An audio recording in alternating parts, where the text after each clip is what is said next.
کہا جاتا ہے کہ ملک بغداد میں ایک جادوگر رہتا تھا۔ وہ درمیانے قد کا ادھیڑ آدمی تھا۔ اس نے بہت سارے جادو سیکھے ہوئے تھے، جس کی وجہ سے وہ پورے بغداد میں مشہور تھا۔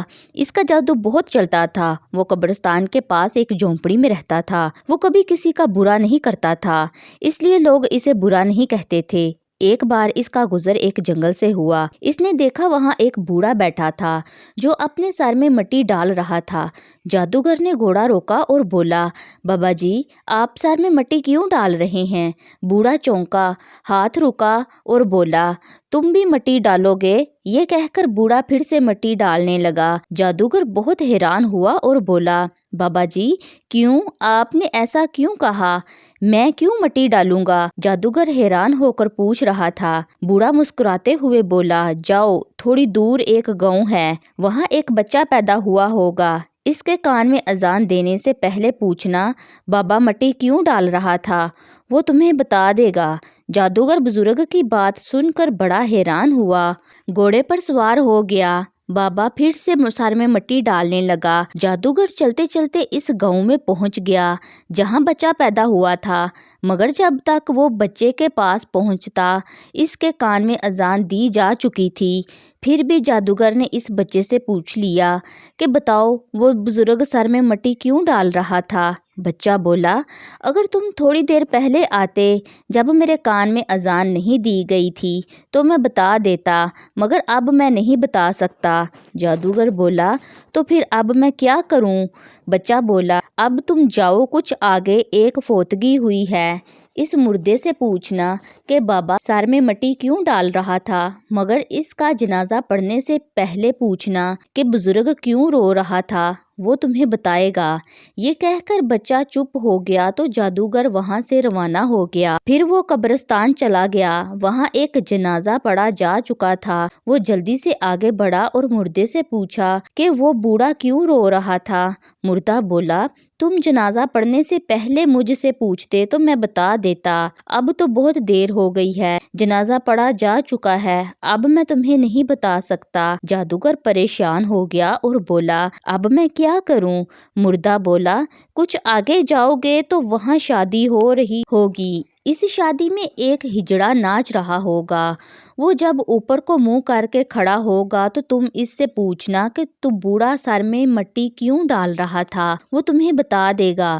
یہ کہہ کر مردہ چپ ہو گیا۔ اب جادوگر کا رخ اس طرف تھا جہاں شادی ہو رہی تھی۔ جادوگر وہاں پہنچ گیا جس جگہ شادی ہو رہی تھی۔ وہاں وہ ڈھونڈتا رہا کہ وہ ہجڑا نظر آئے۔ آخرکار اسے وہ نظر آ ہی گیا۔ اس کا منہ اوپر کی طرف تھا، مگر جیسے ہی جادوگر اس کے پاس پہنچا اس نے منہ نیچے کر لیا۔ جادوگر نے اس سے پوچھا، بزرگ سر میں مٹی کیوں ڈال رہا تھا؟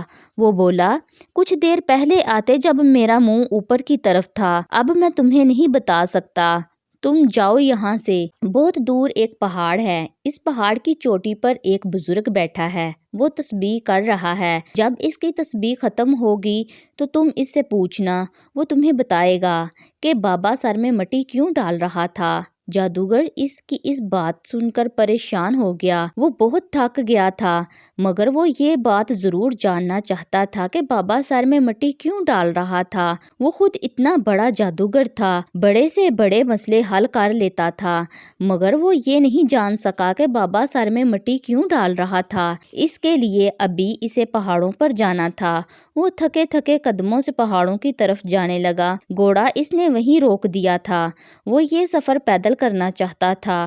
نہ جانے کون سا راز تھا اس بزرگ کے سر میں مٹی ڈالنے میں، وہ جاننا چاہتا تھا۔ سفر بہت لمبا تھا۔ جادوگر کئی جگہ رکا، آرام کیا، قریبی گاؤں سے کھانا وغیرہ بھی کھایا۔ اسے نہیں پتا تھا کہ سفر ابھی کتنا طویل ہے۔ وہ سست روی سے چلتا جا رہا تھا۔ اتنا لمبا سفر کر کے وہ تھک گیا تھا، مگر سفر تو کرنا ہی تھا، اسے وہ ادھورا نہیں چھوڑ سکتا تھا۔ چلتے چلتے آخرکار وہ پہاڑوں پر پہنچ ہی گیا۔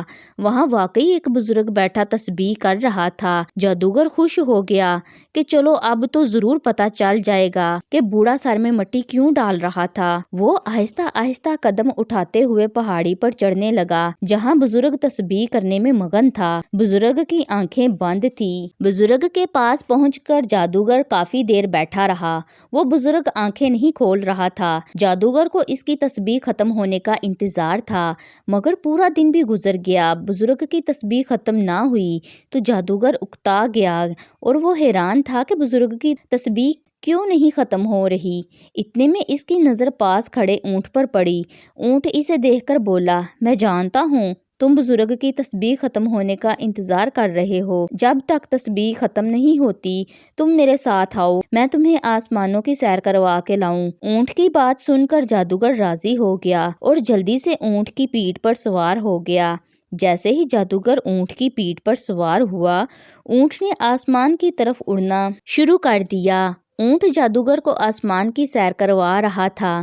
جادوگر نے یہ سب پہلے کبھی نہیں دیکھا تھا، اس لیے وہ بہت حیران ہو رہا تھا۔ اونٹ نے اسے ہر جگہ کی سیر کروائی، پھر بولا، اب ہم واپس پہاڑ پر چلتے ہیں، شاید بزرگ کی تسبیح ختم ہو گئی ہو، پھر تم اس بزرگ سے پوچھ لینا کہ بابا سر میں مٹی کیوں ڈال رہا تھا۔ جادوگر نے اس کی بات سن کر اسبات میں سر ہلایا اور اسے پہاڑ پر چلنے کو کہا۔ اونٹ پہاڑوں کی طرف اڑنے لگا۔ اونٹ نے اسے لا کر پہاڑ پر چھوڑ دیا اور خود غائب ہو گیا، مگر جادوگر یہ دیکھ کر حیران رہ گیا کہ بزرگ ابھی تک تسبیح کر رہا تھا، اس کی تسبیح ابھی تک ختم نہ ہوئی تھی۔ وہ پریشان ہو کر ایک سائیڈ پر بیٹھ گیا۔ اتنے میں اسے ایک بیل نظر آیا جو اسے دیکھتے ہی بولا، میں جانتا ہوں تم بزرگ کے انتظار میں ہو، جب تک بزرگ کی تسبیح ختم نہیں ہوتی تم میرے ساتھ چلو، میں تمہیں سمندروں کے اندر کی سیر کروا کے لاتا ہوں۔ بیل کی بات سن کر جادوگر خوش ہو گیا کہ چلو سمندر بھی اندر سے دیکھ لیں گے۔ وہ خوشی خوشی راضی ہو گیا اور بیل کی پیٹھ پر سوار ہو گیا۔ بیل اسے لے کر تمام سمندروں کی تہہ تک پہنچ گیا۔ بیل نے اسے دنیا کے سارے سمندروں کی سیر کروائی۔ جادوگر کو سمندروں کے اندر کی تمام مخلوق کے بارے میں پتہ چل گیا۔ وہ آبی مخلوقات کو دیکھ دیکھ کر خوش ہو رہا تھا۔ بیل اسے ہر ایک کے بارے میں تفصیل بتا رہا تھا۔ پھر بیل بولا، اب ہم واپس چلتے ہیں، ہو سکتا ہے بزرگ کی تسبیح ختم ہو گئی ہو، چل کر دیکھتے ہیں، پھر تم بزرگ سے پوچھ لینا کہ بابا مٹی کیوں ڈال رہا تھا۔ یہ کہہ کر بیل نے اپنا رخ پہاڑوں کی طرف کر دیا۔ بیل نے پہاڑوں پر لے جا کر جادوگر کو اتار دیا تو اس نے دیکھا کہ بزرگ ابھی بھی تسبیح کر رہا ہے۔ وہ بہت پریشان تھا کہ آخرکار بزرگ کی تسبیح کب ختم ہوگی۔ بیل بھی غائب ہو چکا تھا، اب اس کی جگہ ایک گھوڑا کھڑا تھا۔ وہ بولا، اے جادوگر، آؤ، جب تک بزرگ کی تسبیح ختم نہیں ہوتی میں تمہیں پوری دنیا کی سیر کروا کے لاؤں۔ جادوگر نے اس کی بات مان لی اور اس کی پیٹھ پر سوار ہو گیا۔ گھوڑا اڑنے لگا۔ گھوڑے نے جادوگر کو پوری دنیا کی سیر کروا دی، مگر جب وہ واپس آئے تو بزرگ ویسے ہی تسبیح کر رہا تھا۔ جادوگر کا دل چاہا اپنے بال نوچ لے۔ گھوڑا غائب ہوا تو اس کی جگہ ایک گدھا حاضر ہوا اور بولا، جادوگر، پریشان کیوں ہوتے ہو؟ جب تک بزرگ کی تسبیح ختم نہیں ہوتی تم میرے ساتھ آؤ، میں تمہیں زمین کے نیچے چھپی مخلوقات دکھا کر لاؤں۔ جادوگر نے گدھے کی بات بھی مان لی اور اس کی پیٹھ پر سوار ہو گیا۔ گدھا اڑنے لگا۔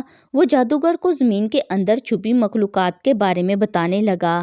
آخرکار ان کی سیر بھی مکمل ہو گئی تو گدھے نے پھر جادوگر کو لا کر پہاڑی پر چھوڑ دیا جہاں بزرگ ابھی تک بیٹھا تسبیح کر رہا تھا۔ بزرگ کو تسبیح کرتے دیکھ کر جادوگر کا دل چاہا اپنا سر پیٹ لے، کیونکہ اس کی تسبیح ابھی تک ختم ہی نہ ہوئی تھی۔ گدھا بھی پاس ہی کھڑا تھا۔ بولا، اے جادوگر، اس بزرگ کی تسبیح ختم ہونے کا انتظار نہ کر، اس کی تسبیح کبھی ختم نہ ہوگی۔ تم مجھے بتاؤ، میں تمہیں تمہارے گھر چھوڑ آؤں۔ گدھے کی بات سن کر جادوگر بولا، نہیں، مجھے اب سمجھ آ چکی ہے کہ وہ بزرگ سر میں مٹی کیوں ڈال رہا تھا۔ اس نے مجھے بھی کہا تھا کہ تم بھی سر میں مٹی ڈالو گے، تم مہربانی کر کے مجھے وہاں چھوڑ آؤ۔ گدھے نے ایک بار پھر اسے پیٹھ پر بٹھایا اور اڑنے لگا۔ گدھے نے جادوگر کو وہاں اتار دیا، وہاں اتارا جہاں وہ بوڑھا بیٹھا سر میں مٹی ڈال رہا تھا۔ گدھا اسے وہاں چھوڑ کر غائب ہو گیا۔ جادوگر چپ کر کے وہاں بیٹھا اور سر میں مٹی ڈالنے لگا۔ بزرگ نے ایک نظر اس کی طرف دیکھا اور مسکرا دیا۔ جادوگر بھول چکا تھا کہ وہ بہت بڑا جادوگر ہے۔ یاد تھا تو صرف اتنا کہ وہ کچھ جانتا ہی نہیں، کیونکہ